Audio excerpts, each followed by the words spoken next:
Radhe Radhe. So welcome to my new blog और आज है अष्टमी। अष्टमी में की जाती है माँ गौरी जी की पूजा, जैसा कि मैंने आपको कल के ब्लॉग में बताया था। और उसके बाद 11:45 लग जाएगी हमारी नवमी। नवमी में की जाती है माँ सिद्धिदात्री की पूजा। सबसे पहले आप सभी को अष्टमी और नवमी की हार्दिक शुभकामनाएं। और अभी सबसे पहले जाऊंगी मैं मंदिर मंदिर में दर्शन करने के बाद फिर जाएंगे अपने वर्क प्लेस पे। जैसा कि आपको पता ही है कि नवरात्रि के फर्स्ट डे में मैं आई थी माँ ब्रिजेश्वरी के मंदिर में दर्शन करने के लिए, और आज है नवरात्रि का लास्ट डे। आज भी आई हूँ मैं माँ ब्रिजेश्वरी के मंदिर में दर्शन करने के लिए। और आप डेकोरेशन देखो, कितनी सुंदर डेकोरेशन की हुई है, बहुत ही ज़्यादा। और सबसे पहले किया मैंने माँ ब्रिजेश्वरी जी के दर्शन, उनकी पूजा की। जैसा कि आपको पता ही है कि नवरात्रि के नवी तिथि में माँ सिद्धिदात्री की पूजा की जाती है। और मान्यता यह है कि माँ ने धरती पे असुरों का आतंक खत्म करने के लिए अवतार लिया था। माँ सिद्धिदात्री की पूजा करने से मनुष्य के सारे कार्य सिद्ध हो जाते हैं और सभी व्यक्तियों की मनोकामनाएं भी पूर्ण होती है। माँ सिद्धिदात्री की कृपा से भगवान शंकर का आधा शरीर माँ देवी जी का हो जाता है, और इनके चलते भगवान शंकर को अर्धनारेश्वर के नाम से भी जाना जाता है। आइए जानते हैं माता के पौराणिक कथा के बारे में। पौराणिक कथाओं के अनुसार भगवान शंकर ने सिद्धिदात्री की बहुत कठोर तपस्या की, और उन्होंने अपनी तपस्या से 8 सिद्धियों को प्राप्त कर लिया था। और साथ ही माँ सिद्धिदात्री की कृपा से भगवान शंकर का आधा शरीर माता जी का हो गया था, और वो अर्धनारेश्वर के नाम से जाने लगे। यह माँ दुर्गा का अत्यंत शक्तिशाली रूप है, और शास्त्रों के अनुसार माँ दुर्गा का यह रूप सभी देवी देवताओं के तेज से प्रकट हुआ था। असुरों के अत्याचारों से परेशान होकर सभी देवी देवता भगवान शंकर और भगवान विष्णु के पास गुहार लगाने के लिए चले गए। तभी उन्होंने अपने और सभी देवी देवताओं के तेज से एक शक्ति का निर्माण किया, जिन्हें माँ सिद्धिदात्री के नाम से जाना जाने लगा। पौराणिक मान्यता के अनुसार सिद्धिदात्री के पास अणिमा, महिमा, गरिमा, लघिमा, प्राप्ति, प्रकाम्या, ईशित्व, दिशित्व सारी सिद्धियां हैं। माता रानी अपने भक्तों को इन सभी 8 सिद्धियों से पूर्ण करती है, और सिद्धिदात्री को जामुनी और बैंगनी रंग अत्यंत प्रिय है। ऐसे में भक्त को नवमी के दिन इन रंग के कपड़े धारण करने चाहिए। माँ सिद्धिदात्री की पूजा अर्चना करनी चाहिए, और मान्यता ये भी है कि ऐसा करने से माता रानी की विशेष कृपा अपने भक्त पे बनी रहती है। आज नवरात्रि की नवमी तिथि है, और आज के दिन माता जी को विदा किया जाता है। ऐसे में सुबह उठ के जल्दी उठना चाहिए, और स्नान आदि करने के बाद चौकी लगानी चाहिए, और इस पे माँ सिद्धिदात्री की मूर्ति या प्रतिमा स्थापित करनी चाहिए। बाद में माँ को पुष्प अर्पित करने चाहिए, और माँ को अनार चढ़ाना चाहिए। फिर नैवेद्य अर्पित करना चाहिए, और माँ को मिष्ठान, पंचामृत और घर से बने हुए पंचामृत और घर के बने हुए कुछ पकवानों का भोग लगाना चाहिए। उसके बाद हवन करना चाहिए, और कन्या पूजन भी किया जाता है। और बाद में दुर्गा चालीसा और दुर्गा सप्तशती का पाठ पढ़ना चाहिए। माँ सिद्धिदात्री की कथा पढ़नी चाहिए और दूसरों को सुनानी चाहिए। फिर माता जी के आगे अपने भूल चूक की क्षमा मांगनी चाहिए, और माता जी के सम्मान से विदाई करनी चाहिए। और उसके बाद माँ के आगे प्रसाद ग्रहण करना चाहिए और अपना व्रत खोलना चाहिए। तो ये थी माँ सिद्धिदात्री की कथा। आपको माँ सिद्धिदात्री की कथा कैसे लगी? आप डेकोरेशन देखो, बहुत सुंदर डेकोरेशन की हुई थी, बहुत ही ज़्यादा। और ये डेकोरेशन पहले भी की हुई थी, लेकिन बाद में फिर से आके की। और ये है हमारे गणेश जी की मूर्ति यहाँ पे अभी अभी स्थापित की है कुछ टाइम पहले ही, क्योंकि पहले यहाँ पे गणेश जी की मूर्ति नहीं थी। कहते हैं माँ ब्रिजेश्वरी जी के एक बहुत ही प्यारे भक्त हैं, जो कि बाहर फॉरेन कंट्री में रहते हैं। वो सारी के सारे डेकोरेशन करवाते हैं यहाँ की, और पूरे मंदिर को बहुत अच्छे से डेकोरेट करवाते हैं। इनफैक्ट जितने भी फ्लावर लगते हैं सारे के सारे ओरिजिनल होते हैं, और उन सब फ्लावर्स को वो बाहर से भेजते हैं। पहले उन्होंने काफ़ी फ्लावर भेजे हुए थे, तो उससे डेकोरेशन की, फिर उन्होंने मिड में फिर से डेकोरेशन करवाई।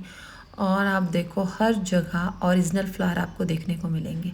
और थोड़ी देर के लिए मैं वहीं पे बैठ गई माता रानी के दरबार में, और मुझे था कि मैं थोड़ी देर सप्तशती का पाठ कर लेती हूँ अभी, क्योंकि टाइम था वर्क प्लेस पे जाने के लिए। तो मैंने कहा भी यहीं पे बैठ के मैं पाठ कर लेती हूँ, फिर उसके बाद थोड़ी देर में निकलती हूँ।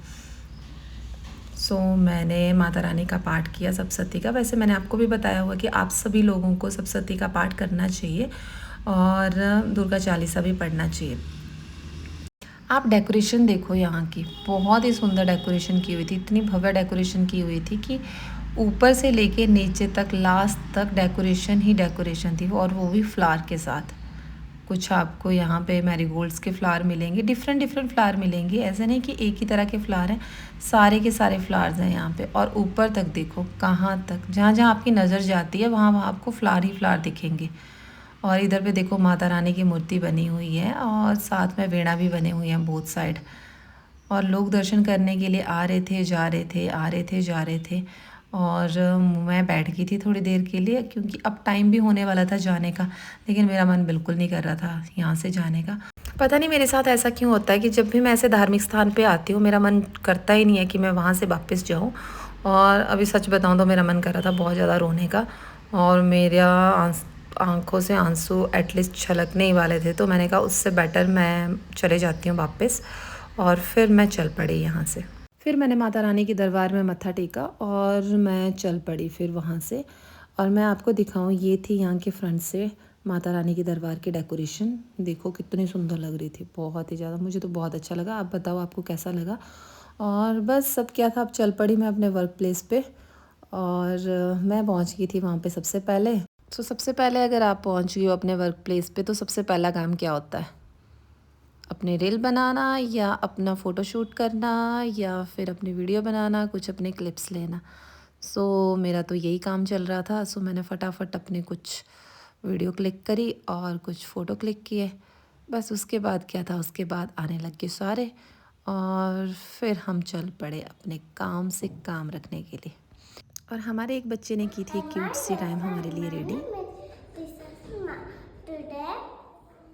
I'm very happy because I'm going to your junior class. But little bit said also Anita ma'am, you are my first teacher. You taught me ABC 1 2 3. I miss you so much ma'am. Thank you. Navratri हो गई है ख़त्म, और मुझे लग रहा है सबका कन्या पूजन भी हो चुका है ना। लेकिन मेरा फास्ट तो अभी नहीं खुला है, क्योंकि आज है थर्सडे, और थर्सडे होता है मेरा वैसे भी फास्ट। सो मैं अपना फास्ट खोलूँगी रात को। सो जैसे कि मैंने आपको बताया था पहले भी, कलश रखा हुआ है, तो कलश को उठाने के बाद क्या करते हैं उसके, मेरा तो यही मानना है कि जब हम कलश को उठाते हैं, सो उसके जो नारियल होता है, या तो आप उसको पूजा के स्थान पे रख दो, या फिर उसको पानी में विसर्जित कर दो। और उसके साथ की जितनी भी चीज़ें हैं और जो पानी है, उसके अंदर जैसे आपने आम के पत्ते रखे होते हैं, तो आम के पत्तों से हर जगह उस पानी का छिड़काव कर दो। सबसे पहले स्टार्ट करो अपने किचन से, किचन के बाद अपने हर रूम में उसके पानी का छिड़काव करो।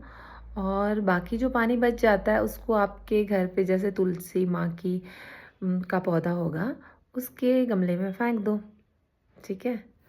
और जितना भी पूजा की सामग्री है, जैसे हमारे ये होते हैं चावल होते हैं एंड अदर चीज़ें होती है वहाँ पे, उसको अच्छे से क्लीन करके उस सब को पानी में विसर्जित कर दो, है ना। सो आज के लिए इतना ही, मिलते हैं आपके साथ नेक्स्ट वीडियो में, नेक्स्ट ब्लॉग के साथ। आप देख पा रहे होंगे मेरी हालत बहुत ख़राब है। एक्चुअली मुझे हो रही है हेडेक, मुझे होती है माइग्रेन, और माइग्रेन में आइज़ में बहुत पेन होता है, इनफैक्ट सर में भी बहुत दर्द होता है। सो अभी हो रही है मुझे बहुत तेज़ हेडेक। सो आपके लिए ब्लॉग बनाना भी बहुत ज़रूरी था। सो जस्ट अभी मेरा ब्लॉग बन गया, अभी थोड़ी देर के बाद इसको अपलोड कर दूँगी। सो आज के लिए इतना ही, मिलते हैं आपके साथ नेक्स्ट वीडियो में, नेक्स्ट ब्लॉग के साथ। तब तक आप मुझे फॉलो करो, मेरे ब्लॉग को लाइक करो, कमेंट करो और शेयर करो। राधे राधे।